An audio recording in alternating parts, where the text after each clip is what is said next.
पहुँच चुकी है और दाखिल हो चुकी है। और अब जो है उनसे जो है कौन है कुलभूषण ये जाधव तो ट्रैफिक दिया है यार पाकिस्तान की जानिब से ये तो सही हुआ है।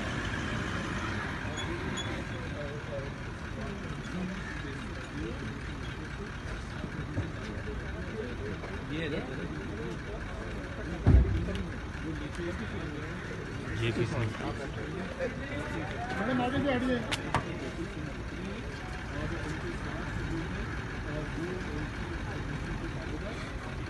Do you support your husband's decision? कुछ कहना चाहती हैं आप कितने अरसे बाद आपकी मुलाकात हो रही है कुलभूषण के साथ मैम? कितने अरसे बाद आपकी मुलाकात हो रही है? कब से आपके साथ नहीं मिले? मेरे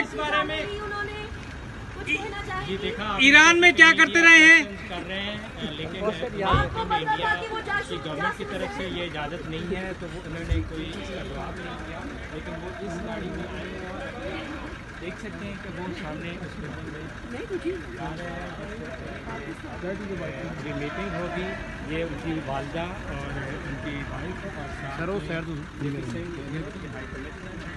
और ये आपको अगर मैं दिखा पाऊँ तो वो वहाँ से अंदर दाखिल हो गए हैं।